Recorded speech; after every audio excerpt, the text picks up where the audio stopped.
So I'm a little late to the party on this movie, but I finally got a chance to see it, and damn, isn't it cool that this works sometimes to have a big blockbuster that actually looks like a real movie? We're talking Creed 3, the third Creed, the ninth Rocky adjacent movie. I don't know how many Rockies there are. Look, I'm a kid who did not grow up with the Rocky movies. I didn't care that much about them. I'm mixed on Stallone. I don't really give a shit, if I'm being honest, about what he does. But cool guy. I have seen all the Creeds, and I think they're kind of fun, really interesting to see. But we're in this like weird era where we're kind of like starved for like this perfect idea of a blockbuster. So when you go to Creed 3 and it's a quiet movie with loud ideas presented to it, it blows me away.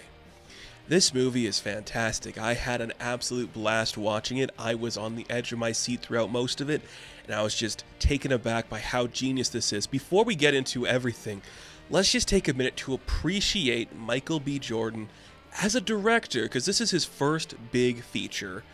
This is some of the most brilliant directing I've seen from a first-time director. It is so subtle, and then it gets loud, and every single time something cool happens, you really feel the inspiration from anime. And I know that's like a new thing to talk about. Everyone's like, yeah, this is like a big anime movie. He's a big fan of anime.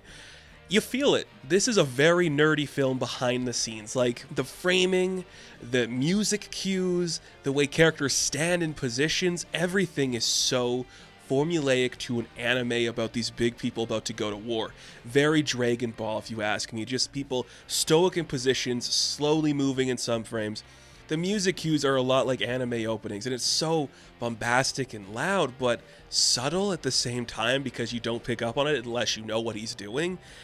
It's so brilliant. There's something to be said about that that's like, wow, we can actually take a ninth entry of a blockbuster franchise and make it into something original that feels unique and very modern and creative and different and just beautiful directing. Very nerdy directing. You'll pick up on it when you see it. Very impressed there. And even Jordan stepping in front of the camera to be the actor. I've been very mixed on Michael B. Jordan sometimes. This was really good for him. Like, I think you see all of the subtleties in his performances that work for him, the way he can be quiet. He's very good at emoting in certain moments, and it makes that work really well in a show like this. But the real star, in my opinion at least, the two real stars are Tessa Thompson and Jonathan Majors. Tessa Thompson, not given a lot to do, but when she is on screen, she commands the screen. She is just like this confident, powerful person who has different expectations for herself, and now she has to meet to like the reality of her situation. Very impressed with her. And Majors, coming off of a iffy performance in another movie where he's the bad guy, taking on this role, looking like a literal powerhouse, the buffest, toughest, biggest man I've ever seen on screen, commanding every single moment. It is such a strong performance. You have three of the best actors in Hollywood who have not truly been given the moment to be the best actors in Hollywood. Here they have it. These three command the screen. They capture your attention. Everything is strong and vibrant and intense of them. The moments they're quiet, the moments they're loud, the moments in between of everything. You buy the relationships and the dynamics between all of them. Intense stuff. This is a performance that outshines Major's other works immensely. This is the one that he should be remembered for because it's powerful and scary, and he's this intense man with nuance and layers and angry stuff about him. Seeing a man that size and that like defensive on screen breaking down in certain moments is very powerful, and he does that perfectly in this movie. It's such a beautiful thing to look at. Just the fight scenes alone, I don't want to get too in depth on them because they are worth exploring on your own time and be able to like pick them apart. It's very emotional. They actually serve the story as opposed to being built around it. So in a lot of these other things, we kind of know how the story's going to progress when they get to the big fight. In this, it's about the fight being the crux of their narratives. These two men built up in their relationship with each other and how they feel in this moment where they do care about each other, but they have to be angry at each other. Really cool, really awesome, looks great. So much is fast movements in the fighting too. It looks very authentic and real, while still maintaining that cinematic flavor. Blown away by this movie. Everything just worked so effortlessly. It hit all of the right beats. The quiet moments are beautiful.